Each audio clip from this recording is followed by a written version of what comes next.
I am Amisi Nyamiche Thompson. This afternoon, Akonta Mining Company Limited is fighting government over the decision to revoke its mining license over claims of involvement in illegal mining. On Monday, Lands and Natural Resources Minister Emmanuel Amakofi-Boao directed the Minerals Commission to terminate all mining licenses held by the company belonging to NPP Ashanti Regional Chairman Bernard Boisiako, popularly known as Chairman Wontumi, over claims it is involved in illegal mining. But the company has been fighting back, describing the decisions of the minister as politically motivated.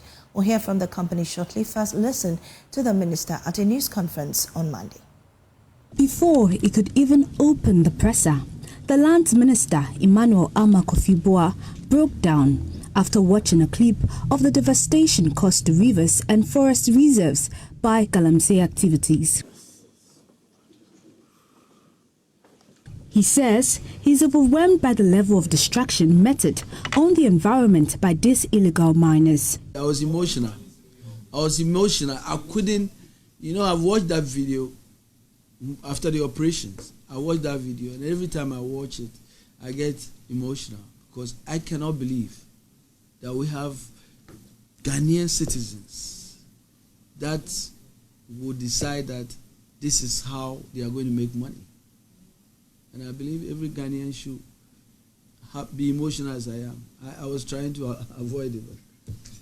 Giving details on the findings by the ministry, he said Akonta Mining Company is not only engaging in galamsey activities, but also selling concession in their boy forest to illegal miners for money and gold. This company has not only trespassed into protected reserves, but has become a criminal syndicate, selling assets of their boy forest reserve to illegal miners for a staggering 300,000 Ghana cedi per concession. One representative of Akonta Mining,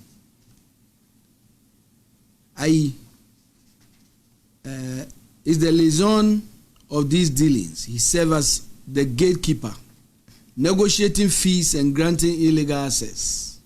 The concessions are then subleased to individuals like one Mr. Henry and another individual identified as Shak, who are to oversee the devastation of their Boys Forest Reserve in the Tano River. As part of the agreement between Akonta Mining and the illegal miners, a weekly royalties of 250 grams of gold are to be paid to the company, lining the pockets of Akonta's collaborators. Another breakthrough revelation is that this criminal enterprise thrives because of the active collusion and connivance of some forestry officers and some security personnel. Here is how it works. Part of the 300,000 Ghana cedi fees goes to the Akonta Mining, a portion goes to Sahari and Shak and their cohorts, and another portion goes to the forestry and security officials, according to investigators. These officers take a cut as a service charge in exchange for protection and tip-offs in the event of an impending raid. He has ordered an immediate revocation of Akonta Mining's license and interdiction of all persons involved in this illegality. In light of the overwhelming evidence, I have authorized the Minerals Commission to immediately take steps to revoke the lease of Akonta Mining with immediate effect. I've directed the Forestry Commission officials connected to these illegalities be immediately interdicted, pending further investigations and prosecution. Security agencies have been notified to investigate security officers who have had dealings with Akonta Mining in this particular forest reserve. Providing some updates on the ongoing police clampdown on galamsey activities, the minister said at least 51 persons have been arrested with excavators and a number of ammunitions. The operation in compartment 19, which began at 5 a.m. on that day, lasted for a whopping 12 hours. And the last 3 days has also continued. So far, 51 arrests have been made. 8 Chinese national, 39 Ghanaian, and 4 women. So far, we have seized about 30 excavators, 5 have been required impounded at the operation base, 2 pump action guns loaded with 5 and 2 rounds of BP cartridges each, 1 single barrel gun retrieved. We have confiscated 2 Toyota Hilux pickups, 1 Toyota RAV4, 4 motorbikes, and a cache of mining equipment. All suspects have been transported to Accra and in the custody of the Ghana Police Service pending prosecution. Meanwhile, calls still persist for government to halt the deportation of foreigners involved in Galamsey and allow them to stand prosecution. James Avaji's report read to you. Well, you heard that the Lands and Natural Resources Minister Emmanuel Amakofibo addressing the press on the revocation of the license of Akonta Mining, which is accused of illegal mining. Now, let's take a look at those slides coming from Akonta Mining. And it says, management of Akonta Mining Company Limited has noted with grave concern the reckless and baseless accusations made against our company by Minister for Lands and Natural Resources, Honorable Emmanuel Amakofibo, during a recent press conference. It says, 1, let it be stated on record and without ambiguity, Akonta Mining is a lawfully registered large-scale mining company operating under valid leases and permits granted by the Minerals Commission. Our concessions are located in Samerboy and Abokwase and not in the Tanonimri Forest Reserve. Also, it says in 2022, the Minerals Commission clearly stated in an official press release that Akonta Mining, quote, Limited has no mining lease, mineral right and or permit to undertake any mining operations in the Tanonimri Forest Reserve, and close. Also says our application for access to the Forest Reserve was never granted. Official letters from both the Mineral Commission and the Forestry Commission dated 7th and 8th September 2022 confirmed that no entry permit was issued to Akonta Mining for that forest area, and says that contrary to the narrative being pushed, we're not mining and have never mined in the Tanonimri Forest Reserve.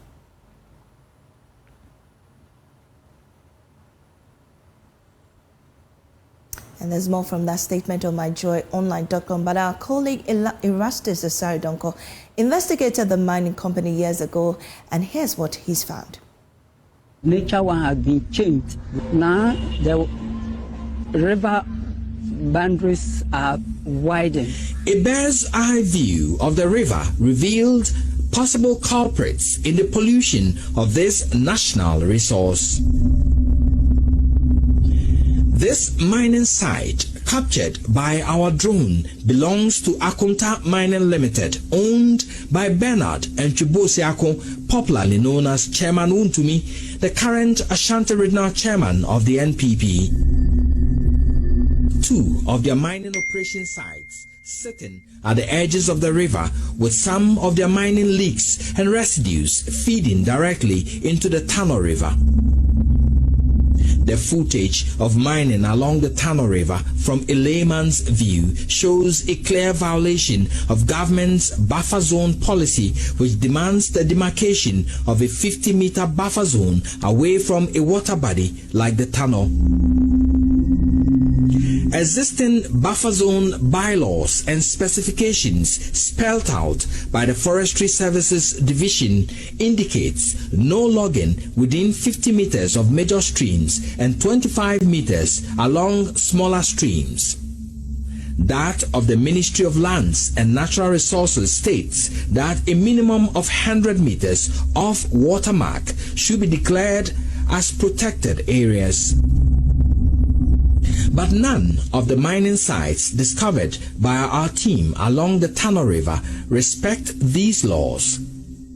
Some indigents of Samreboy told Love News many of these sites belong to Chairman Wuntumi's Akonta Mining Limited. Still on illegal mining, the Ghana Police Service says IGP Christian Yonu has transferred police commanders in areas affected by illegal mining and has also provided updates on some arrests made, including foreign nationals who will be handed over to the Ghana Immigration Service in line with the controversial government policy to not prosecute foreign nationals involved in Galamsey, but to deport them instead. Meanwhile, Director of Public Affairs for the Ghana Police Service, ACP Grace Ansah Kofi, has also been explaining that there will be more reshuffling in the coming days of top police commandos in Galamsey-prone areas. This initial reshuffle is just the first phase. Several other reshuffling will also follow. In addition to that, we have intensified our operations across Galamsey areas. And just this week, we had a very successful operation within the Samra Boy areas, where our officers arrested about 47 Galamseyers, including 39 Ghanaians and 8 Chinese, and also retrieved about 17 excavators, 1 bulldozer, some motorbikes, vehicles, some pump-action guns, 4 of them, and a single barrel gun, as well as other exhibits that are assisting our investigations. So we are adopting multiple approaches. Our operations are on. Our officers' new command in position. We are also engaging communities, and we are working with other stakeholders as well, so that together we can fight and make some great strides as far as the fight against Galamsey or illegal mining activities are concerned. Well, for clarity, these 47, I understand, are supposed to be arraigned today. Are they already in court? And then the Chinese nationals, have they already been handed over to the Immigration Service? Yes, the first batch of 29 people that we arrested have been duly processed and have been put before the court this morning. The rest are still undergoing our processes, and when our initial processes are done, the Chinese among them will be handed over to the Ghana Immigration Service for them to continue with the due process. Does that mean that Chinese national will not go to court at all? When we hand them over to the Immigration Service, they will take it up from there. If they have to put them before the court or as their processes will require.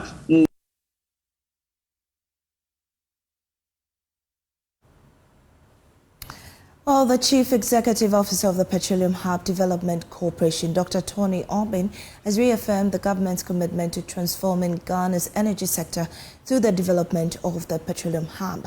According to him, the project is aimed at unlocking the full potential of Ghana's petrochemical resources while driving large-scale industrialization through hydrocarbon processing. Located on a vast 20,000-acre stretch of land in the Jomoro district of the Western region, the Petroleum Hub is envisioned as an integrated industrial complex featuring multiple refineries, storage terminals, and infrastructure to support both downstream and midstream petroleum activities. He spoke on the Super Morning Show. We need to move away from the crude exploitation of our natural resources, mineral resources, and the hydrocarbons and all that. So the idea was to add value. So the hub was to create an integrated petrochemical industry complex in a particular location that had been carefully chosen to build a complex there and to create a situation of Rotterdam in Jomoro.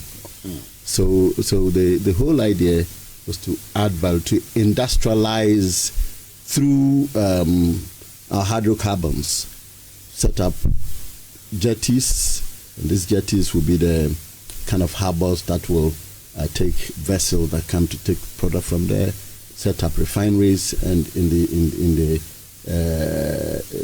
the view of the hub, there will be 3 refineries refining a certain capacity of oil. The oil must not necessarily come from Ghana. It could come from anywhere. I always say that if you go to Switzerland, they don't produce gold there, but you have gold refineries there. So they get the gold from elsewhere to refine. It's a different business of its own. And then the refineries, you also want to set up tank, petroleum tank of oil tanks, and then petrochemical plants, 5 of them to be established at the hub. So you could see that the whole spectrum of getting the crude oil to the end user would be found there in a particular hub, in the hub. So that is really the idea behind the hub. And this hub is not just machines that are turning out raw materials. It's a whole township. It's a whole industrial complex. And if you look at the image that I have seen myself, we're looking at quaternal hospitals, we're looking at hotels. And when I talk about quaternal hospitals, the hospital engineers will tell you that they're a top-notch hospital. Like UGMC level? Yes, that level.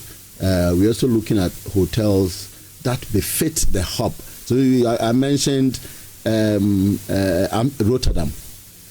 You know, that's just the image. If you have been to Rotterdam before, you see the image. And I think the planners also had an image of Rotterdam or Las Palmas in mind. So that's the kind of thing. Now, fortunately, President Mahama had already said that anything that was started by the previous government that he found to be good for the nation, he will continue. And this is part of the areas that the president has emphasized that we try to actually bring that to reality.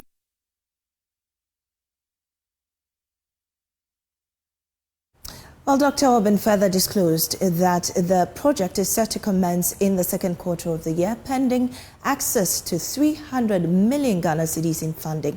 He expressed confidence that once operational, the petroleum hub will firmly position Ghana as a key player in the petroleum and petrochemical industry across the West African sub-region.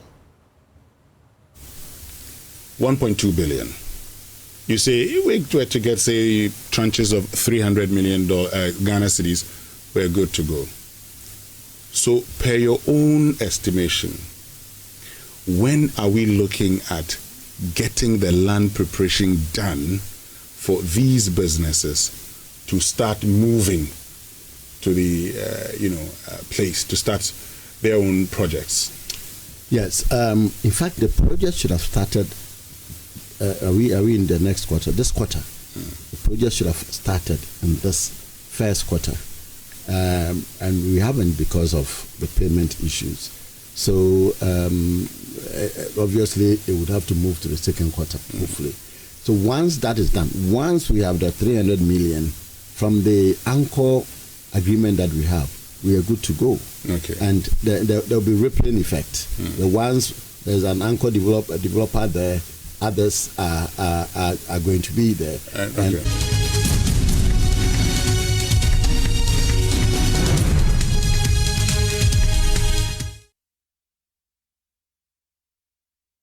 Now we head over to the Accra International Conference Center, where West African leaders have converged for the launch of the 50th anniversary of the regional bloc ECOWAS. President John Mahama is currently speaking.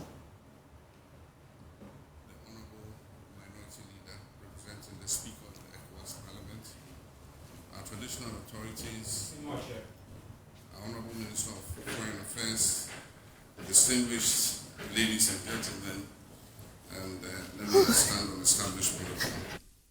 It is with great pride and honor that I welcome you all to Accra for the launch of the 50th anniversary celebration of the Economic Community of West African States.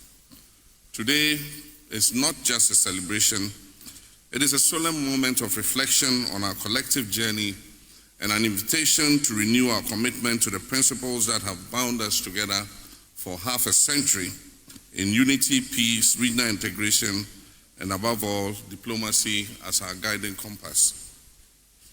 Your Excellency, ECOWAS was born out of a spirit of bold diplomatic engagement in 1975. Our founding fathers, faced with fragmented economies and fragile political landscapes, chose the path of cooperation over competition and rivalry. Their vision was clear. It was one to pursue our development not as isolated nations, but as a united community. Since then, ECOWAS has grown to become a key diplomatic and political force in Africa. Through consistent engagement, dialogue, and mediation, our community has earned a reputation as a trusted arbiter in conflict prevention and resolution. Whether it has been in restoring peace in Liberia and Sierra Leone, in guiding the Gambia through a difficult political transition, or preventing electoral crisis in Cote d'Ivoire, Togo, ECOWAS has proven that African solutions through African diplomacy can and do work. We must not take this legacy lightly. It is one we must protect. It is one we must deepen and refine in the face of new and emerging challenges. Excellencies, ladies and gentlemen, today our region is faced with a complex array of threats: violent extremism, growing insecurity in the Sahel, political instability, economic disparities, and climate vulnerabilities. In moments like these, diplomacy and solidarity must remain our first and strongest line of defense. The recent decision by Mali, Burkina Faso, and Niger to withdraw from ECOWAS is a regrettable development. Yet, even in this, continuous engagement must remain our lodestar. We must respond not with isolation or recrimination, but with understanding, dialogue, and a willingness to listen and to engage. Since assuming office as president, I've prioritized diplomatic re-engagement with our Sahelian neighbors. Ghana has appointed a special envoy to initiate high-level conversations with the Alliance of Sahel States. I've personally led missions to foster trust, rebuild communication channels, and affirm our shared aspirations. These efforts reflect our belief that we have a shared destiny as a sub-region, and that unity, however difficult, remains the best path to shared prosperity and regional stability. Ghana stands ready to serve as the bridge to help re-knit the fabric of West African unity. We believe that through sustained dialogue, patient diplomacy, and principled negotiation, we can restore cohesion and rebuild trust in our community. This period, ladies and gentlemen, calls for even greater solidarity and understanding for the difficult challenges that confront our brothers in the Sahelian states. Diplomacy is not only about resolving disputes, it's about creating the conditions for peace, for inclusion and progress. It is about fostering mutual respect and advancing our common interests. In this regard, our commitment to integration through diplomacy must extend to economic, social, and cultural dimensions, whether we are harmonizing trade negotiations, whether we are facilitating free movement of our people, or championing education and health cooperation. Our diplomatic instruments must always work in the service of our people.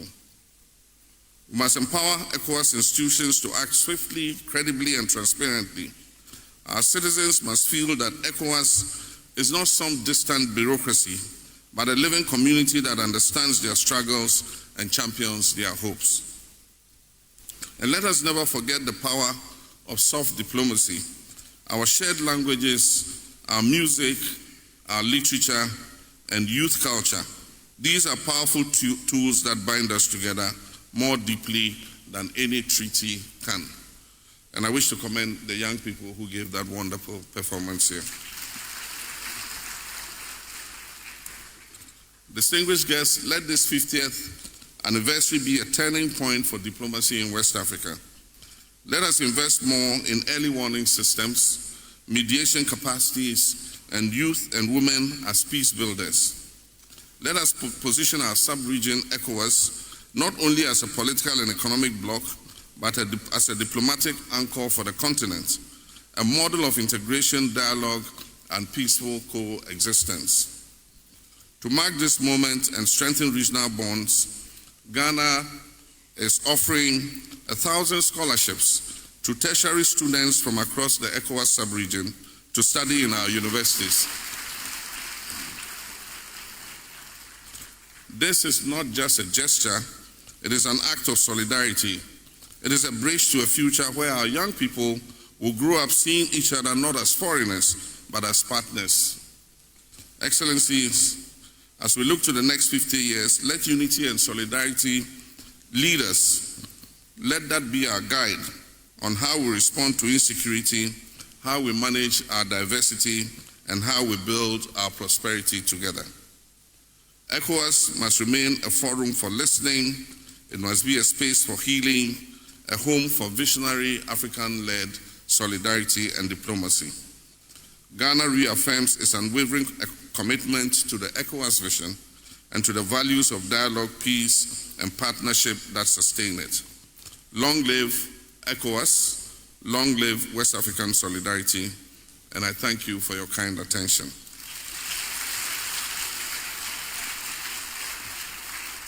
May I now invite the President of Liberia, the Prime Minister of Togo, the Vice President of Gambia, special envoys of heads of state, representatives of heads of state present, the former President, His Excellency Nana Addo Dankwa Akufo-Addo, and the ECOWAS Commission President to join us in the unveiling of the logo for the ECOWAS 50th anniversary celebration. I thank you. Thank you so much, Your Excellency. And as our VIPs are getting on stage, may I now please invite Her Excellency Mrs. Damang Chimpija, who will describe the 50th anniversary logo and the theme. Ladies and gentlemen, she is the Vice President of the ECOWAS Commission, Damang Chimpija.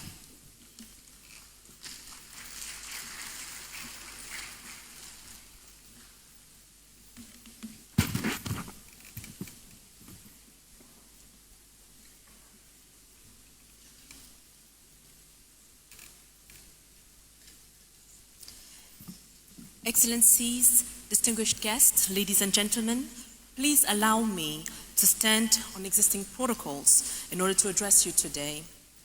First of all, I would like to take this opportunity in order to thank the young women and men who have just presented us with a beautiful performance, a performance that represents us as community citizens. I am truly honored today to briefly present to you the logo of the ECOWAS at 50 and the theme of our Golden Jubilee.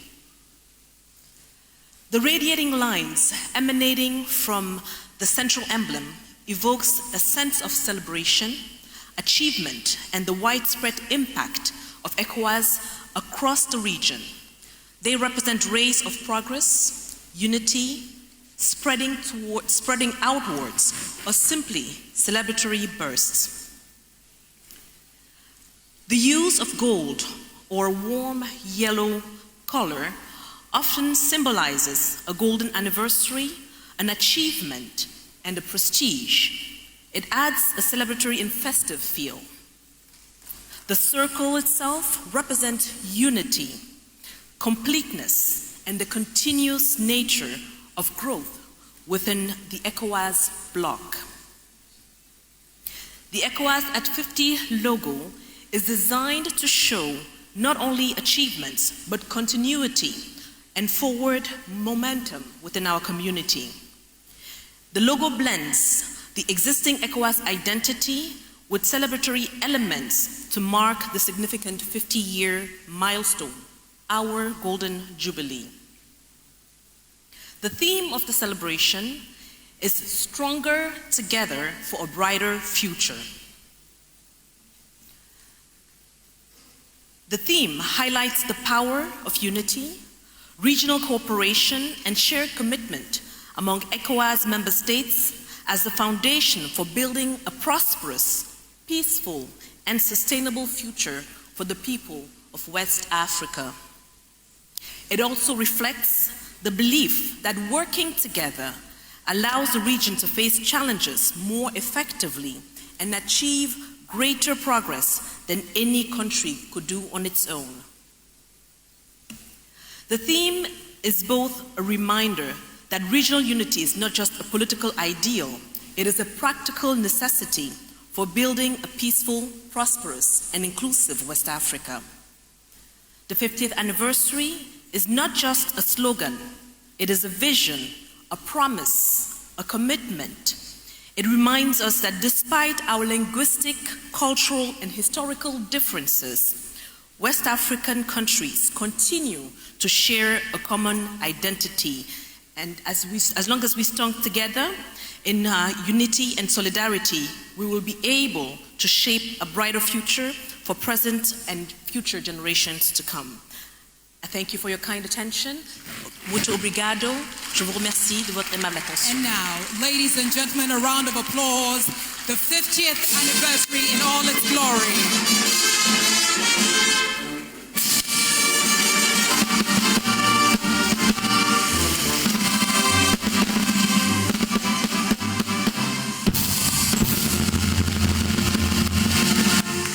Applause for ECOWAS at 50. And now, I would like to ask our heads of state and our special guests to remain on stage while I invite the ministers here present who are representing their various...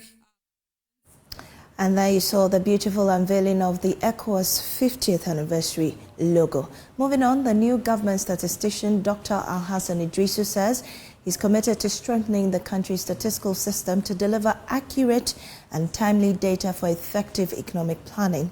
Speaking on the sidelines of the ongoing IMF World Bank spring meetings in Washington, D.C., Dr. Idrisu said reliable data is crucial if Ghana is to prepare for economic shocks, drive development, and remain competitive globally. Getting Ghana's statistical systems is not a luxury anymore. It is a strategic imperative. In fact, it enhances our ability to anticipate, respond to, and recover from the shocks, whilst fostering inclusive and sustainable development to improve livelihoods. For Ghana, the role of high-quality, credible, timely, and disaggregated data in informing evidence-based policy in supporting macroeconomic management, in strengthening sectoral resilience, in enabling access to global finance, and also in institutional capacity building has become more relevant today than ever before. Well, Dr. Alhassan Idrisu joins us on the line via Zoom. Dr. Idrisu, you've emphasized the need for accurate and timely data to support economic planning. In practical terms, what immediate steps are you taking to strengthen Ghana's statistical system? Good morning to you and good morning to all your listeners. It's morning here, I guess it's afternoon. It's afternoon here in Ghana, indeed, yes. Yes, that's correct. So yeah, that's a very important question you've asked. And so what we are doing at the Ghana Statistical Service to actually ensure that we bring data to inform development and to make it the center for decision-making for the economic transformation that the government is trying to pursue, is to make sure that we implement a very comprehensive modernization agenda to make our data system more real-time, responsive, and transparent with the support of some partners. I must say that we are implementing a number of initiatives which we believe would deliver the job. So, for example, we are looking at initiatives that is looking at digital data collection. So here, we are moving away from paper-based surveys to computer-assisted data collection tools using tablet, mobile apps, GPS tracking, and this would definitely reduce the delays we usually would face when we are collecting data and will improve accuracy as well. We're also looking at administrative data integration. We are working with ministries, departments, and agencies to improve the use of administrative data. And here we are looking at data, including health records, tax filing systems, and school enrollment, which can be updated regularly and offer near real-time heights. At the same time, the statistics data portal we are developing is also helping us expand our online platforms to make data more easily accessible to all policymakers, researchers, journalists, and the general public. And we believe that open data is a smart data initiative to pursue.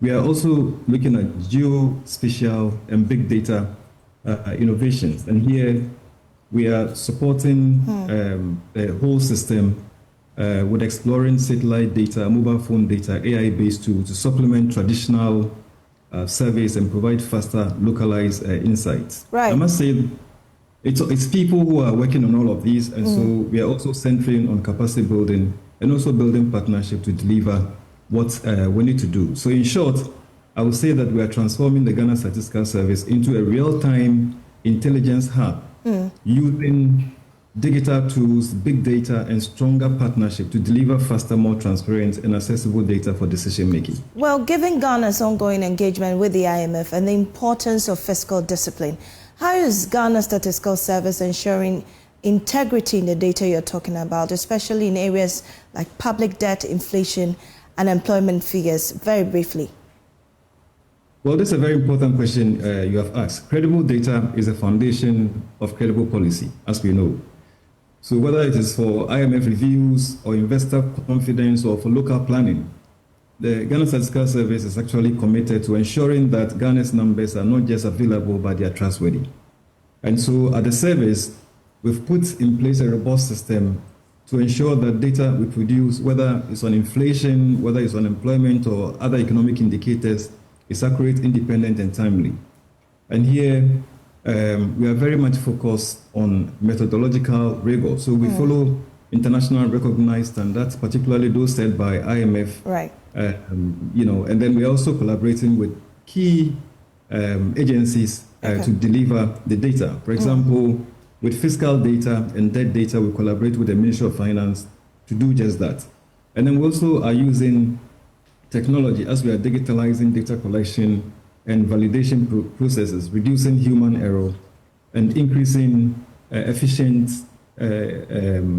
improving efficiency in terms of our data collection methodologies. For example, our labor force surveys now use computer assisted interviews for faster, more reliable data. And also, we are clothed with some independence to ensure that we operate independently, and our mandate is protected by, the Ghana Statistical Service Act. And so we publish our data regularly, make it accessible to all, whether they are policymakers, they are businesses, they are researchers, and then the public, so that our integrity can be judged by everyone. Well, in light of the recent economic shocks, from global inflation to currency depreciation, how can robust statistical systems help Ghana anticipate and better manage such crises in the future? Look, the truth is that you cannot manage what you can't measure. So robust statistical systems are early warning and navigation tools in times of crisis. And I think we all have to recognize that, this is very imperative. And here is how they help Ghana. So in terms of early detection, for example, with reliable inflation and trade statistics, we can detect rising global prices or currency pressures. And then we can take timely action to stabilize the economy. Right. And also, with regards to decision making, I must say that data would help policymakers weigh trade-offs. For example, whether we should adjust interest rates. Every now and then, the Bank of Ghana meets to take a decision on whether they should hike or they should relax the rates. And you need data to be able to do that. And so we work with key stakeholders, including the Bank of Ghana, to provide such data in granular manner. And then we also work to ensure that we provide data to support decision-making at the firm level. Industry needs data to do their job. We expand social safety nets as well. And we know that good data leads to smart, targeted decisions. We are also working to ensure that the data that is produced is used in our social protection safety nets. For example, disaggregated data that we produce by income, by gender, by region, allows us to identify who is most affected, and then we'll be able to tailor support programs accordingly to reduce inequality during shocks. Right. I must say that the data would also support investor confidence. Right. Transparent, credible statistics that we build, that we produce, will build confidence among international investors and institutions. That's crucial for maintaining access to financing and also avoiding panic in the market. Right. And then it's also important for resilience planning. But in short, let me say that the data systems are not a luxury anymore. They are a lifeline. We must know that they help Ghana anticipate, absorb, and recover from shocks more effectively. And that's why exactly part of the programs and the interventions that we are observing at the spring meeting is touching on all of those. All right. We're I grateful. must also say that robust statistics are Ghana's early warning systems, and they would really help us to navigate our way through addressing the shocks that face us globally today. Great. Thank you so much, Dr. Idrisu. Now, Minister of Health Kwabena Akonta today paid an unannounced visit to the Tamale Teaching Hospital, and he did not hide his disappointment. The minister expressed dissatisfaction with the general state of the facility, particularly the non-functioning of basic medical equipment. His visit forms part of a regional tour of health facilities in the northern region, and he was accompanied by the Deputy Minister for Roads and Highways. In some instances, Mr. Akonta was visibly concerned, questioning why basic maintenance issues, some of which require little to no funding, had been neglected. He toured various departments of the hospital and is expected to meet with the facilities management to address his concerns and also push for urgent interventions. Here's an interaction between the minister and the director of the hospital. You are behaving in front of me. So you can imagine how I'm trying to explain. You can imagine how I'm trying to be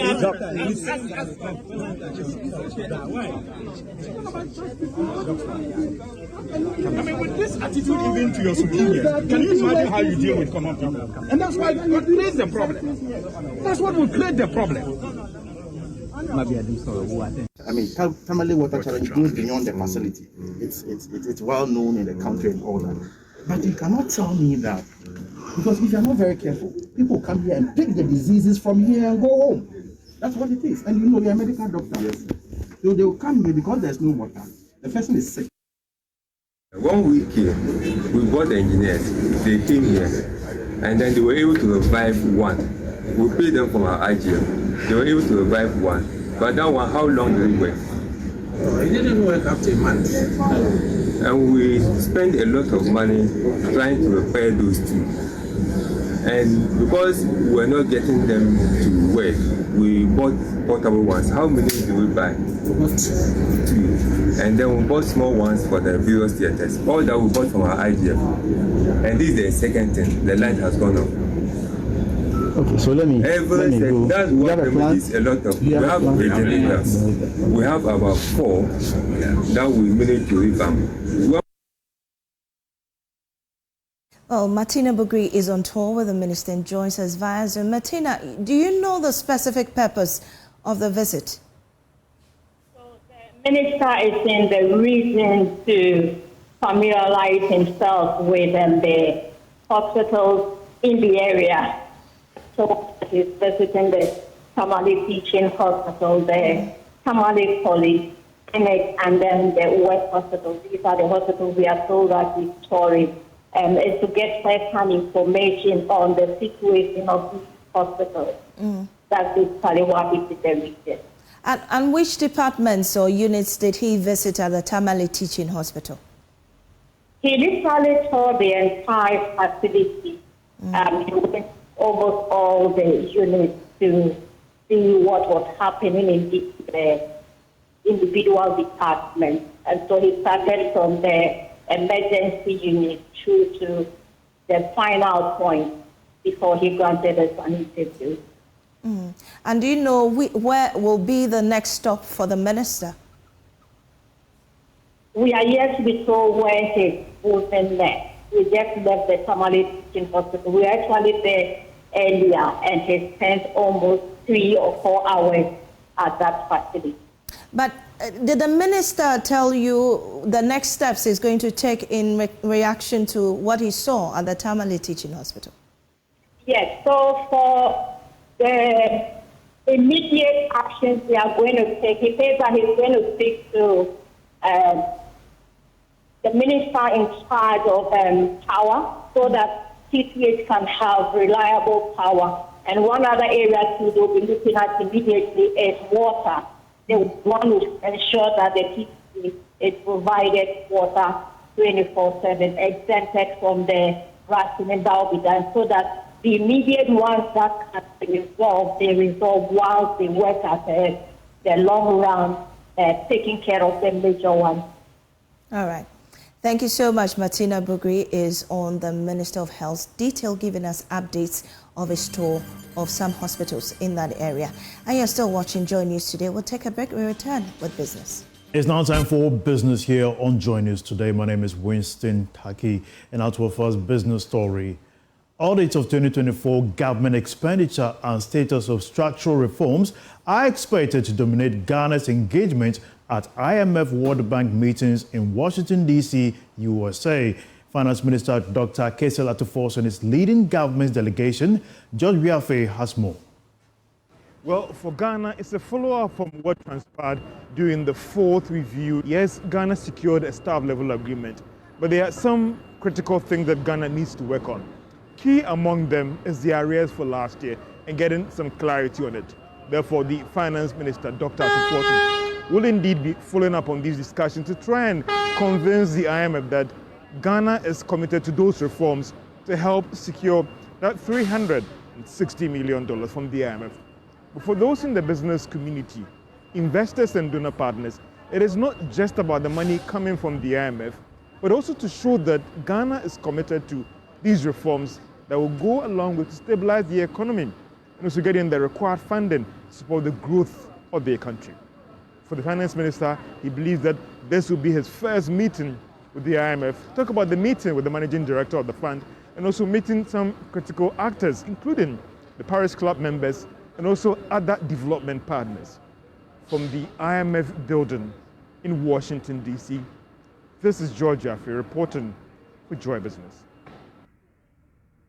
That's George Biafe with that update there. Now, away from that, government engaged high-powered officials of Goldfields to ensure smooth takeover of the Damang mine in the western region.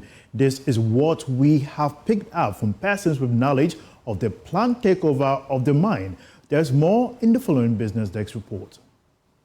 Joy Business understands that this meeting that government will be holding with officials of Goldfields will involve some senior officials, or call them top-level executives, from the group head office in South Africa. Information that Joy Business is picking up, at least for now, suggests that government could grant the request for Goldfields for more time before they finally hand over all their assets on the mine to the state. This is because government want to avoid any gaps that may come up if Goldfields should totally pack out. Sources say there has been fresh communication from government to Goldfields to keep their machines running on the Damang mine for now. The workers have also been told to still keep working on the mine. The Minister for Lands and Natural Resources, Emmanuel Amakufi-Boa, in an engagement last week announced that government will take over as the new owners of the Damang mine. However, the outcome of this high-powered meeting today, April 22, 2025, could change things in terms of whether Goldfields could be given at most a year in terms of still managing the mine before government finally takes over. Well, for now, fingers crossed. That's all for business. My name is Winston Taki. Up next is sports.